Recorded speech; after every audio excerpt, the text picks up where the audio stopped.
Welcome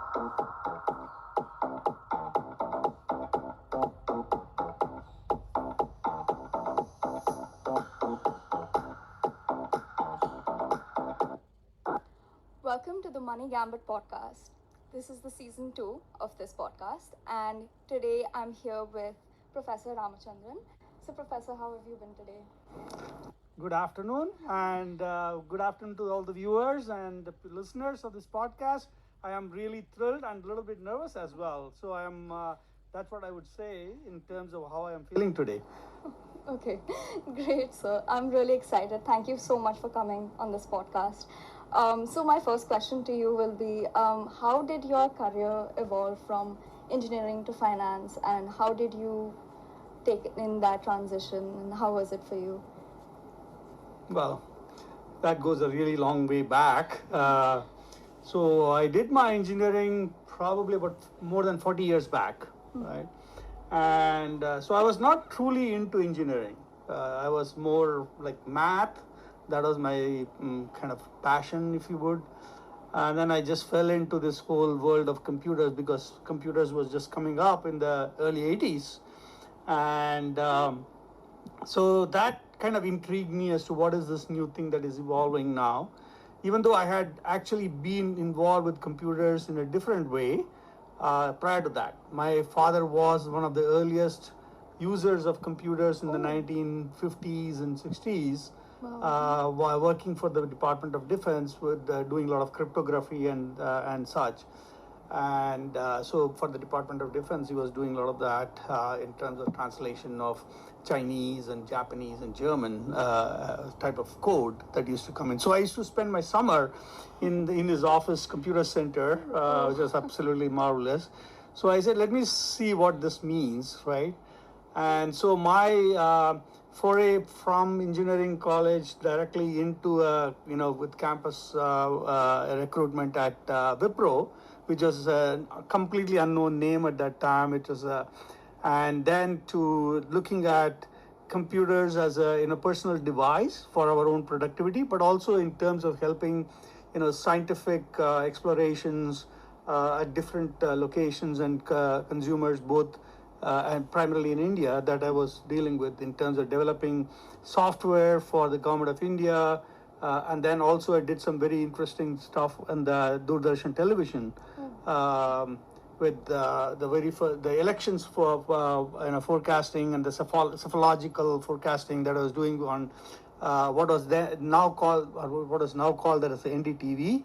So previously it was not, and so we were working with Dr. Roy in developing all the necessary software for display on the Doordarshan television.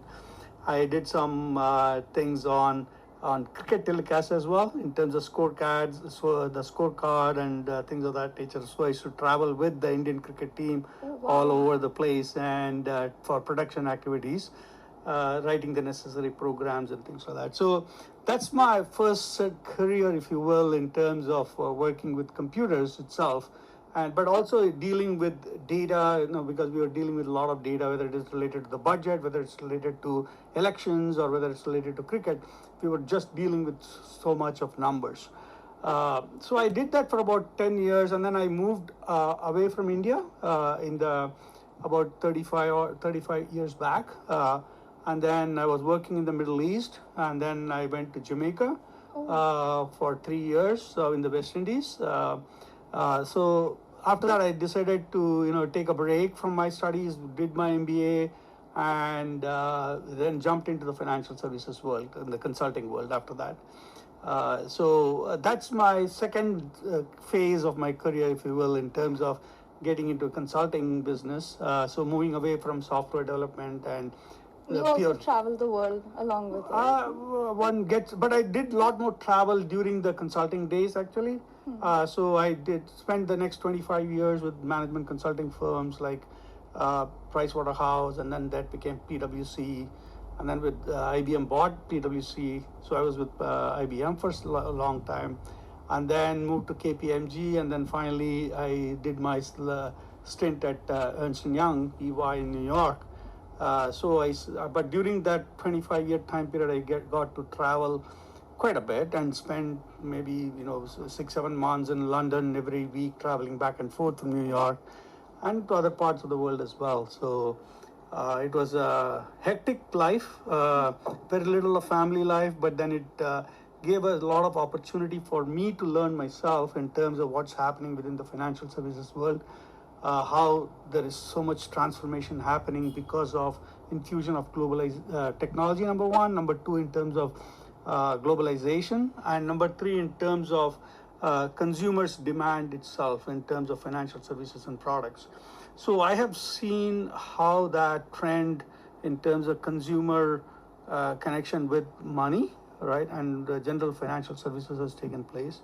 Gone through some very severe times during the downturn during the turn of the century, right, after and then during the 2008 financial crisis. At that time I was a director at Merrill Lynch, Bank of America, and then that imploded, right, that a lot of the bear stearns and even including Merrill Lynch where I was working, it imploded. So for a short period of time I was with the corporate, but then I went back to consulting. So I've seen a whole slew of changes as it relates to the adoption, acceptance, and use of technology in the financial services world. They have, especially the Wall Street firms, have been one of the preeminent users and experimenters of technology, I would say. Insurance companies less so, but more of the retail banks, the investment banks, asset management companies, they have been truly phenomenal in terms of trying to get that little bit of competitive edge, against that, whether it is in terms of algorithmic trading, whether it is in terms of identifying new products or identifying from a competitive standpoint where the specific how we can find the arbitrage, or dilute the concentration risk that may exist, right? So a lot of these things was fascinating, and then obviously technology has evolved over a period of time, from a simple computers that I was used to in the early 80s to what we are doing these days. Yeah. So that's a little long-winded answer in terms of how that whole how I jumped into this. It's been quite a journey for you. It was happenstance, so it was not a very deliberate attempt on my part to say that, hey, this is what I want to do in life. I just went along with it, right? So that's what it is. Yeah. So you have worked with AI, blockchain, and robotics, process automation. How do you see these technologies reshape the entire financial landscape as a whole? Well, that's a very loaded question, I would say. I don't know whether we have actually seen the true brunt of the use of technology, if you will. So whether it is around the, all these things are still evolving, right? Even though artificial intelligence started in the mid 1950s, right? So it's been around for some time, but it went through what I call the winter of AI, right? So for about 30, 40 years, nothing happened with AI, except in very minuscule in certain research labs. But then AI actually exploded in the commercial sense for, you and me as consumers, only during the late, 2008, 2010, like that. But then it's all started with my sporting and from chess, world chess champion was beaten by a computer, and that's when the whole concept of AI came into people's psyche, if you will, right? But it is still very immature in many ways, AI, because they're still trying to figure out what it can do and cannot do, and what it should do and what it should not do, right? So there are some ethical underpinnings around what I'm saying, and we can talk about that. So that is a pivotal point in terms of the 2008 financial crisis when things started really kicking in. Blockchain or the use of blockchain in its previous avatar, there was the Bitcoin cryptocurrency, right? Yeah. That's how it started, and that became a very it was a very scientific paper actually that was written from the Halloween group during the Halloween time by the Harvard's group. But what they wanted to talk about was, how do I create a platform where there are no intermediaries, where there is no Federal Reserve, there's no Reserve Bank of India, there are no banks, how do you and I transact, right? And so the concept was very simple in its in its explanation, but in terms of how it gets implemented, at the same time it is secure, it's easy to transact, right, between peer to peer. So that really caught on, and then it's still evolving. People are still experimenting and piloting. I don't think it has taken true full potential commercial take on this, right? People are banks and financial institutions and other industries are definitely see the potential of using blockchain, but how it gets implemented has got some serious concerns, right? Just like AI, blockchain has got concerns. Yeah. So would you say that AI could be dangerous after a point, or I mean, we've heard a lot of stories. Yeah, I mean, where are the guardrails? And so the key thing that people talk about, philosophers, sociologists, anthropologists, computer scientists, right? They talk about the concept of where are the guardrails around use of AI and how does it become? Does AI become sentient, right? They start thinking and they become thinking machines, because that's what it was called in the 1950s. That's how it started, right? So ultimately, if you think about what is AI ultimately? The AI has got primarily three things, right? Three components that makes it come alive, if you will. One is the data that it requires to do something with it. The second is a set of code or rules or models or algorithms, whatever you want to call them, right? That runs on the data, right? And the third is the computing power that you need to run this, right? If you get more, throw more data at it, the algorithms will work better at it, right? To produce output that is relevant. So nowadays you talk about generative AI or Chat GPT is such a common thing. You put in a prompt and say, hey, what is the cash flow analysis or whatever it is that you want to do, and then it just churns things out. How does it do it? Based on certain historical data that it maintains and goes against, right? And it knows the rules in terms of how do I translate the natural language in terms of how you write the question to actually coding it and then applying that against the data set and then sending it back to you within a matter of seconds. Yeah. So you require the computing power to do that. So, but then ultimately these algorithms can create new data sets and start changing its color in terms of its ability to think of new ways of presenting the data. That means the algorithms and the rule sets can change, right? And so you may program it to say, do this X and Y, but then it may start doing X, Y, Z, A, B, C, based on the data set it finds, right? And sometimes many times it does produce false positives, right? It does create phantom information that may not be correct. So you need to be aware of how good and correct the output is coming from AI, right? And because the initial set of data that is being ingested, right, and the algorithm that's being created is done by human beings.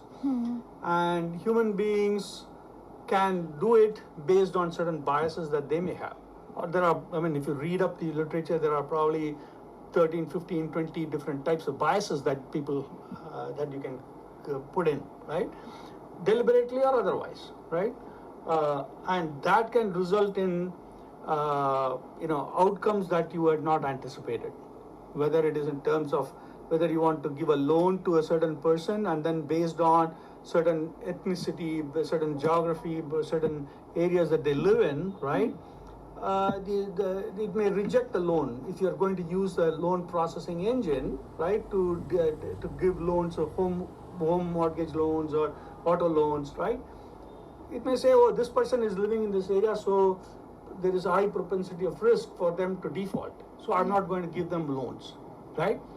So if you automate too much, then you are relying on that black box engine to deliver the results for you, right? And so that in and of itself can create issues, right? That's just an example, Yeah. right?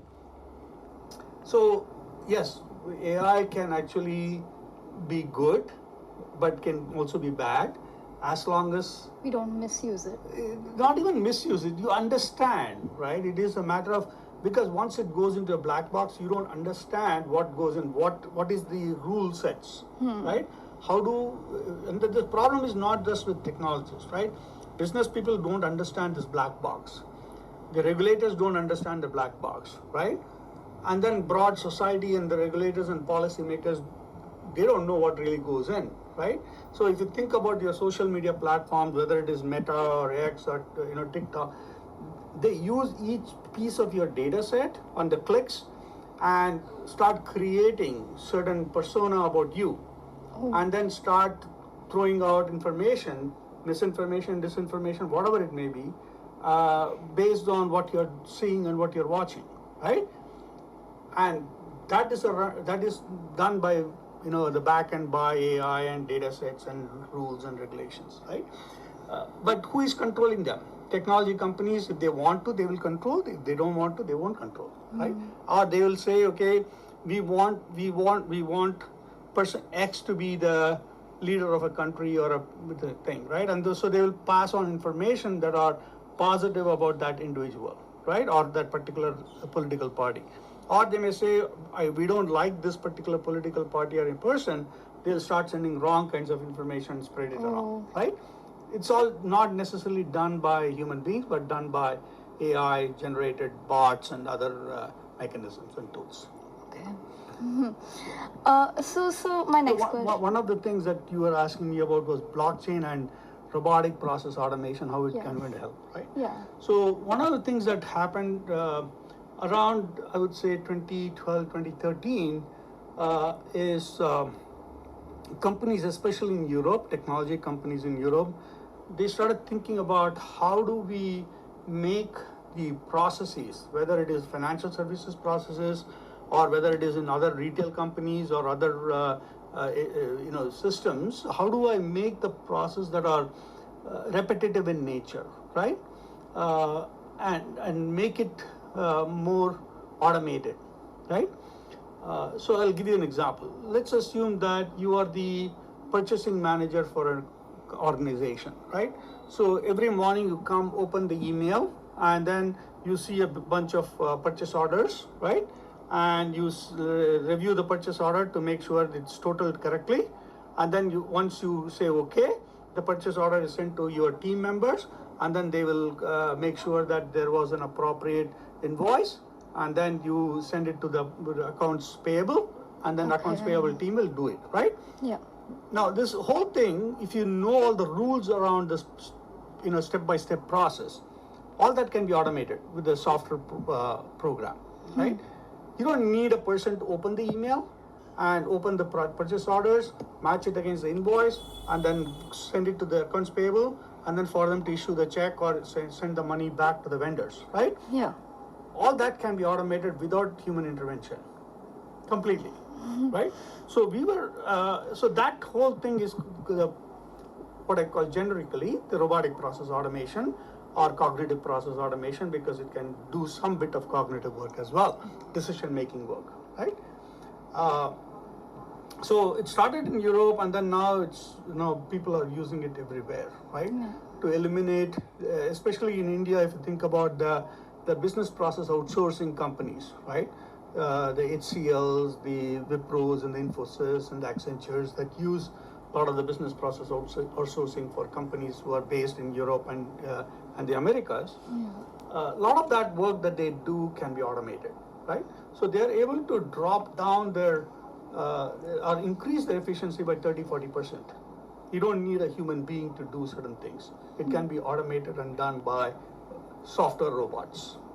Okay, so now it's almost anticipated and expected that companies will be using this virtual workforce, right? That is not human beings. Yeah. That's a software robot that's doing this, right? And so if you think about the implication of this, if you are a HR manager, right, a human resource manager, and or a CHRO, right? When you think about your organization and what kind of people you want to have, right, you need to always think about people who are sitting in the office, right, on site, people who are remote, right? Human beings were probably sitting in Poland, Vietnam, India, wherever you think about it, right? People who are working off-site, and these virtual robots. So how much of the work that we have to do, and you think of any big banks or institutions, how much of those the work that can be automated, and how much of that can be done by robots? But doesn't that lower the prospect of getting job opportunities? It increases the productivity of organizations, so they may be investing their money in a little higher order thinking and doing. And so what that really means is that people who, when you talk about employment, you're not getting hired to do a simple data entry or manual reconciliation type of work. You are going to be doing some other analyst type of role, which requires cognitive decision making skills, right? So your type of work is going to change. So a lot of the audit companies, a lot of the accounting companies, all this kind of regular work should eventually vanish, and somewhat it should be replaced by something else. And that's what is happening. There is a shift in terms of how these technologies are, changing the profile of work, both for today, for the next 5 years, and probably beyond that. Yeah. So my next question would be, how are AI and cognitive process automation reshaping the risk management and credit analysis and financial planning in like large organizations? Okay. So simple, I'll give you an example, right? Yeah. Around the turn of the century, in around 2000 or so, we were doing a project for very large global financial institutions, who were running their anti-money laundering scheme, right? And what they wanted us to do was, and they generally, when you think about anti-money laundering, one of the output is something called the SAR, or suspicious activity report, right? How they launder the money, where there's potential for suspicion, right? And all that was run by human beings to validate that, you get this report, and then you validate and check that, okay, this person seems like a politically connected person, so we need to be aware of that, right? Or they could be marked as red, green, yellow, and then take action taken against them, right? So I'm just giving one example of this from an AML standpoint. Sure. Now all that is getting automated. You don't need a human being, right? It can actually determine based on certain parameters and preferences that is already established, right? It can determine as to who is likely to be a suspicious person, right? And tag them and track them, right? That's one aspect of it. The other is in terms of when you asked about the credit risk, right? Yes. So that's AML is a very rich place where technologies are being used, right? Okay.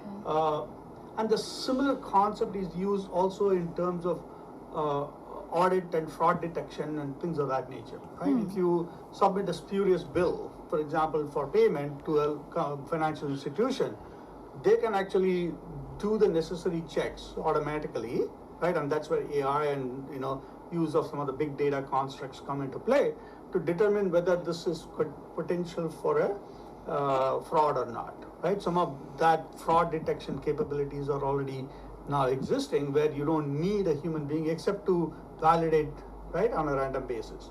So audit checks, right, purchase order requisitions, things around AML, right? Credit risk, right? You asked about credit risk. It's the same thing, right? Whether it is in terms of, so let's say, for example, I'm a financial institution, name any one of them, right? Yeah. And so I'm operating in London, I'm operating in Singapore, I'm operating in New York, I'm operating everywhere, Vietnam, and 140 countries, right? Say, for example, right? And each of these units, or will be saying, okay, I want to invest in whatever, right? X particular product, right? Let's say I want to invest in metals. Okay. I want to invest in metals. Well, so so they are, as part of their investing portfolio, they are doing metal trading, or in the futures market. So so the unit that is based in, let's say, in Brazil is doing it. The one sitting in London exchange, they are also doing metal trading, right, in a specific commodity within metals. It could be tin, zinc, whatever it is. They're copper, very common things to trade, right? New York or the Chicago Board of Exchange, they are doing the same thing, etc., right? Now, if I'm a large company like a JP Morgan Chase or somebody like that, Yeah. right? And I have all these different organizations within my unit that is also all of them are trading in metal. You may suddenly find that there is a very high risk that you've created by putting a lot of money in the forward market in metals, right? Yeah. So the whole aspect of diversification starts reducing, right? So unless you are able to do this dynamically to say that, hey, you may all be doing independently in 100 countries, but then what's happening at some global level is that seems to be creating a higher level of risk, right? So there's similar thing that people do is that if I take on let's say assume that I'm a huge company based in India. I got 50,000 employees and I'm doing in 10,000 crore business in a year and stuff like that, right? An organization, let's assume that I want to get some loans or funds from one of the large companies, right? Banks. And then this is a problem as it relates to NPA that has happened in Punjab National Bank and State Bank of India and some of the other banks as well. But then the whole aspect of what is my ingesting me as a customer into the bank, what kind of risk does it create, right? You should be able to trace the kind of business that I do, right? Whether I'm a manufacturing or retailer, even though I may be a big 50,000 or 5,000 crore business or 10,000 crore business, what kind of risk that I give to my bank, right?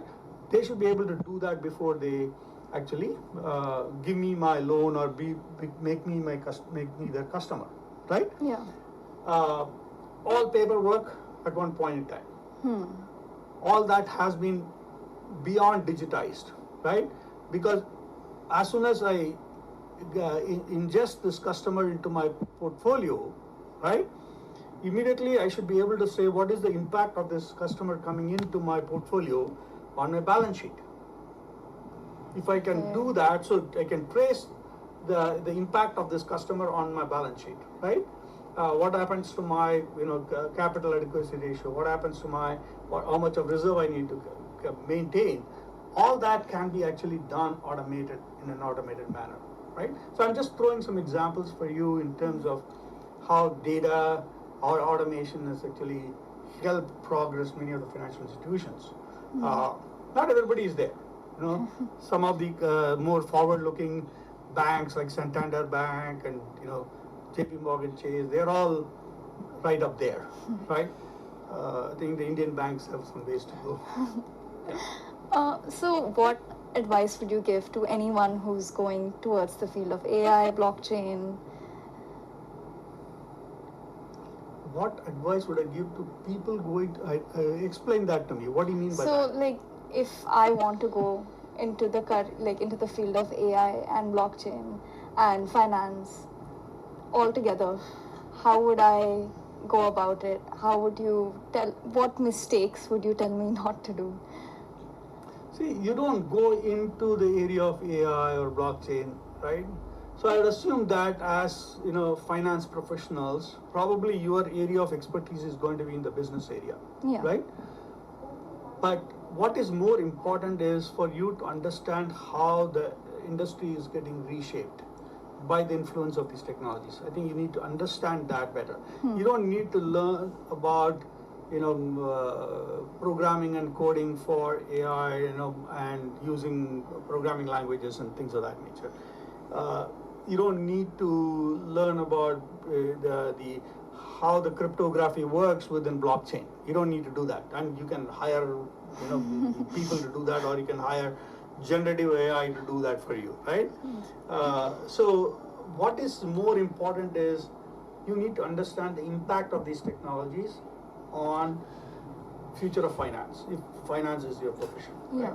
Same thing would apply to the future of digital marketing. How is that getting changed?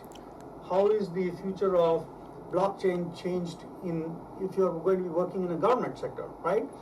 The entire aspect of e-governance now, right? And the smart cities are being talked about as though that is the next explanation, next a big bread box, right? But the point is that all of them have certain elements of technology which is driving and making it smart, right? Whether it is the sensors and the Internet of Things that is making it happen, or whether it is the ability for the AI and the ability to process large amounts of data to say that this is when the street light needs to come on, or to tell customers that when they're driving around looking for a parking, hey, there is a parking in this particular spot. All these are quote unquote smart, right? When you walk into a room, you want the lights come on. When you walk out, the lights go off, right? Simple smart things, right? But you need to understand what does that really mean, right? So these technologies are applied across. So the government is doing it for land records management. They are doing it for providing better use of transportation services, right? In terms of better power grid, smart grid power distribution mechanisms. So government is using it, can use it, and probably are using it for a lot of different things, right? So it is not just the financial services world. The technologies are being used across different industries. Manufacturing, and manufacturing probably were the very first one to use robotics, but mechanical robots, right? Whether it is manufacture of cars, in Japan they started by eliminating a lot of human beings from the factories, right? And then Detroit followed suit with all their three big car manufacturing companies, getting rid of people, right, in many automated parts of their plant. Yeah. So what I'm saying is that these technologies are evolving and they'll continue to evolve. The kind of jobs that you will be performing will change, will continue to change. So as young professionals, you need to know where things are moving. There are certain technologies that is going to fail. You need to know which ones are going to fail. And you need to say which ones are going to get adopted faster, right? And accordingly, you need, whether you are working in finance or retail, or whether it is working in the legal system, right, as a lawyer, doesn't matter. Technology is going to be all pervasive, right? So you need to know when and where to adopt these technologies and how things are going to change. So the jobs of today is going to be very different than the jobs of 5 years from now. So for you as young professionals is to be aware of those changes that's going to happen, right? And continue to learn, unlearn, relearn, and so that you can continue to progress. So, I mean, this is the general mantra that is being said about in the industry, right? Which is the jobs of today are no longer going to be existing in 10 years from now, right? And so, probably so. There are so many things that we do today that wasn't anywhere in the scheme of things, right? Yeah. From mobile phones, right? If you ask your dad and mom, right, how they did the banking was very different than how you do banking, or how they do banking now. And those kind of changes are going to be very dramatic and traumatic as well for people.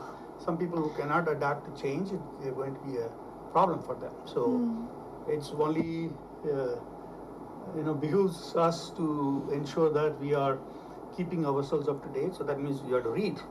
If you don't read, you are not in the know, right? And there's only so much you can get to learn from TikTok and or such social media toolkits, right? One needs to learn, good journals and articles and papers, so you know what is really going on. Yeah. Thank you so much for Sure. coming here, sir. It was a really nice time talking to you. No, it was all, the pleasure was all mine. I know I threw a lot of stuff at you guys, but No. hopefully all of you had a good